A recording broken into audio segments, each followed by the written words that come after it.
بسم اللہ الرحمن الرحیم۔ بنی اسرائیل میں ایک بدکار عورت تھی، وہ بہت زیادہ بدکار تھی۔ اللہ تبارک و تعالی نے اس کو حسن و جمال بھی خوب دیا تھا۔ وہ بدکار بھی انتہا درجے کی تھی۔ پوری بستی کے ساتھ اس کے تعلقات تھے اور وہ اتنی مالدار ہو گئی کہ اس نے اسی شہر میں اتنا بڑا محل بنوا لیا اور اس میں ایک تخت بنوایا۔ وہ بن سور کر اس تخت کے اوپر بیٹھی رہتی اور اس کے ساتھ تعلق رکھنے والے پورے شہر کے امراء اس کی زندگی ایسے گزر رہی تھی۔ ایک دفعہ ایسا ہوا کہ وہ اپنے گھر کا دروازہ کھول کر اپنے تخت پر بیٹھی تھی۔ کسی غریب بستی کا نوجوان جو بڑا ہی نیک تھا، عبادت گزار تھا، وہ ادھر سے گزرا اور گزرتے ہوئے اچانک اس کی نظر اٹھی اور اس بدکار عورت پر جا پڑی۔ اس بدکار عورت کی ایسی تصویر اس کے دل میں چھپی کہ وہ آگے تو چلا گیا مگر اس کا دھیان ادھر ہی بھٹک گیا۔ پھر وہ مراقبے میں، عبادت میں یا تسبیح کرنے بیٹھتا تو اس کا دل نہ لگتا۔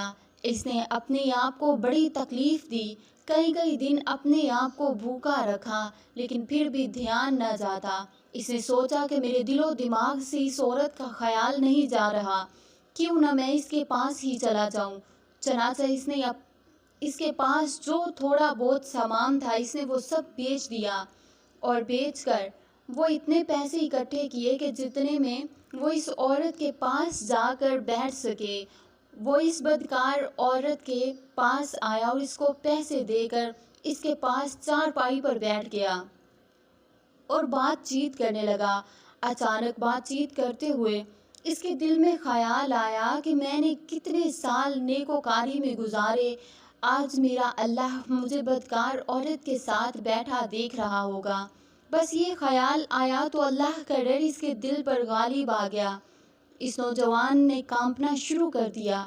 عورت اس سے پوچھتی ہے کہ تم کانپ کیوں رہے ہو؟ تمہارا چہرہ کیوں پیلا ہو گیا ہے؟ اس نے کہا بس میری طبیعت ٹھیک نہیں۔ اس نے کہا پھر تم جس مقصد کے لیے آئے ہو اس مقصد کو پورا کرو اور جاؤ۔ وہ بولا کہ نہیں۔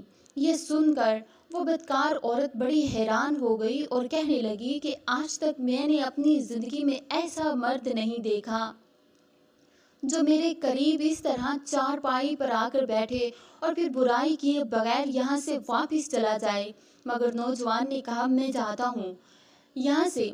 اس عورت نے کہا تم کون ہو اور کیا کرتے ہو؟ اس نے بتایا کہ میں اسلام کا بندہ ہوں، میں فلاں بستی کا رہنے والا ہوں۔ میرے دل میں یہ خیال آ رہا ہے کہ میں نے اتنی عمر مصلی پر بیٹھ کر گزار دی، آج میرا اللہ مجھے تیرے ساتھ بیٹھے ہوئے دیکھ رہا ہے۔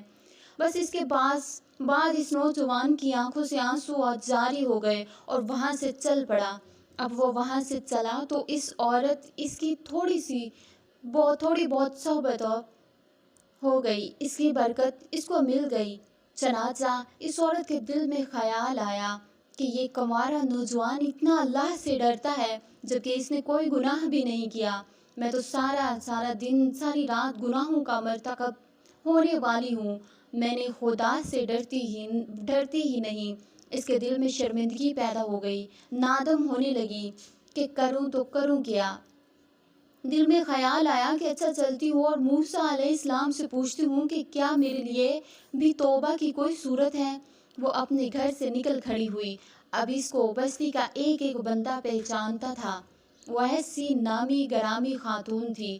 وہ چلی اور جا کر حضرت موسیٰ علیہ السلام کو دیکھا تو اسی وقت موسیٰ علیہ السلام بنی اسرائیل کو نصیحت فرما رہے تھے کہ اس نے کسی آدمی کے ذریعے پیغام بھیجا کہ موسیٰ علیہ السلام سے جا کر کہو کہ میں آپ سے ملنا چاہتی ہوں۔ اب جس کو پیغام دیا وہ بے وقوف تھا۔ کچھ پیغام پہنچانے والے بھی تو بے وقوف ہوتے ہیں جن کو ڈھنگ سے پیغام پہنچانے کا طریقہ نہیں آتا۔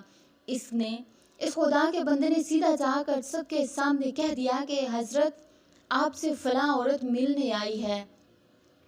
موسیٰ علیہ السلام نے نام سنا تو آپ کو بہت جلال آیا کہ لوگ کیا سوچیں گے کہ ایسی عورت ان سے ملنے آئی ہے، ان سے ان کا کیا تعلق ہے۔ موسیٰ علیہ السلام نے غصے میں آ کر کہہ دیا کہ اسے کہو کہ چلی جائے، میں اسے نہیں ملنا چاہتا۔ اس بے وقوف نے آ کر یہ بات کہی اور موسیٰ علیہ السلام بڑے ناراض ہو گئے اور بڑے خفا ہوئے۔ وہ ڈر گئی اور کہنے لگی کہ میری بدکاریاں ایسی ہیں کہ اللہ مجھ سے پہلے ہی ناراض تھا، اب تو اللہ کا نبی بھی مجھ سے ناراض ہو گیا ہے، مجھ سے بات کرنا پسند نہیں کرتا، میرے لیے تو اب دنیا میں ٹھکانہ ہی کوئی نہیں بچا۔ بڑے اداس اور بوجھل قدموں کے ساتھ وہ وہاں سے واپس آئی۔ وہ حیران تھی کہ اللہ کے نبی نے بھی میرے ساتھ بات کرنا گوارا نہیں کیا۔ میں اتنی گری ہوئی عورت ہوں کہ وہ بات بھی نہیں کرنا چاہتی۔ چنانچہ وہ گھر آئی اور اس نے گھر کی کنڈی لگائی۔ اس نے اپنے کسی بڑے سے سنا تھا کہ جب کوئی بندہ اپنے رب کو منانا چاہے تو اس کو چاہیے کہ وہ اس کے آگے سجدہ کرے۔ چنانچہ اسے اور تو کوئی طریقہ نہیں آتا تھا، گھر کی کنڈی لگا لی اور ایک جگہ اس نے اللہ کے سامنے سجدہ کیا۔ دل سے کہہ رہی ہوگی کہ میں تیرے سامنے جھک رہی ہوں، اے خدا میرا کوئی نہیں ہے اللہ تیرے سوا، اسے پوری دنیا میں اور کوئی نجات کا راستہ نہیں آتا۔ پھر اللہ تبارک و تعالیٰ کی شان دیکھیں کہ اس نے رات گزاری تو اگلے دن اس کے دل میں خیال آیا کہ میں اس عورت ذات ہوں، اکیلی مکان میں رہتی ہوں، ایک میری خادمہ ہی تو ہے، اگر میں نیت کر بھی لوں تو جتنے لوگوں نے میرے ساتھ بدکاریاں کی ہیں تو وہ تو مجھے نہیں رہنے دیں گے، بہتر ہے کہ میں اس جگہ کو چھوڑ کر چلی جاؤں۔ تبھی اس نے فیصلہ کیا اور میں یہاں سے چلی جاتی ہوں۔ اس نے اپنے آپ کو ایک سادہ سے کپڑے میں لپیٹا تاکہ کوئی کپڑوں کو اور حسن و جمال کو نہ دیکھے اور نہ کہ یہ کون ہے۔ پھر اس نے سوچا کہ عورت ذات ہوں کہاں جاؤں گی۔ دل میں خیال آیا کہ وہ نیک جوان تھا جس کے دل میں اللہ تبارک و تعالیٰ کا اتنا خوف تھا کہ وہ اللہ سے ڈر کر کانپ رہا تھا، کیوں نہ میں اس نیک بندے کے پاس چلی جاؤں، اس کی خادمہ رہ جاؤں، مجھے امید ہے کہ وہ مجھے نکاح میں قبول کر لے گا۔ اور یہ اس کی بستی کی طرف چل پڑی۔ ڈھونڈتے ڈھونڈتے یہ اس کی بستی کے گھر میں پہنچی اور گھر والوں سے کہا کہ میں فلاں بندے سے ملنے آئی ہوں۔ تو انہوں نے کہا کہ اس کا ذکر و عبادت کا معمول ہے کہ وہ کمرے سے اس وقت نکلتا ہے، تم اتنی دیر انتظار کر لو۔ چنانچہ اس نے کہا کہ بہت اچھا، یہ انتظار میں بیٹھ گئی۔ جب انتظار کرنے میں بیٹھی ہوئی تو اچانک اس نوجوان نے دروازہ کھولا اور اس کی نظر اس عورت پر پڑی، یہ سامنے بیٹھی تھی۔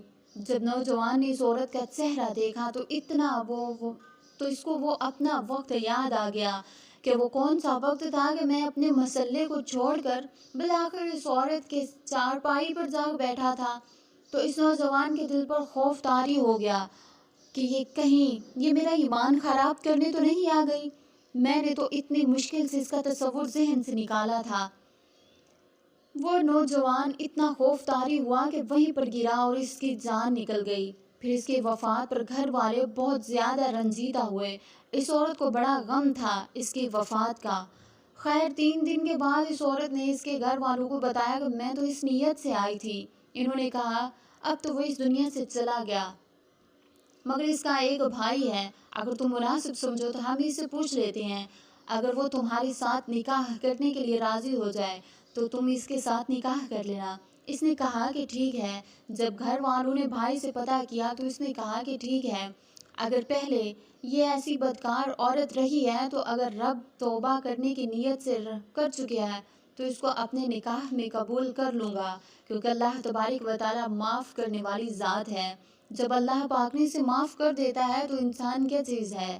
چنانچہ اس عورت کا اس کے بھائی کے ساتھ نکاح ہو گیا اور اس عورت کو اللہ تبارک و تعالیٰ نے 7 بیٹے عطا کیے فرمائے اور وہ 7 بیٹے بنی اسرائیل کے اولیاء اکرام سے گزرے۔ ایسی بدکار عورت بھی اگر توبہ کرتی ہے تو اللہ تبارک و تعالیٰ اسے 7 ولیوں کی ماں بنا دیتے ہیں، اور اللہ کتنا کریم ہے۔ اللہ پاک سے دعا ہے کہ ہمیں نیکی کی بات سننے اور اسے سمجھنے اور اسے آگے پھیلانے کی طاقت و توفیق مرحمت فرمائے۔ محترم ناظرین، اگر میری آج کی معلوماتی ویڈیو آپ کو پسند آئے تو براہ کرم ویڈیو کو لائک، شیئر اور میرے چینل کو ضرور سبسکرائب کیجیے گا۔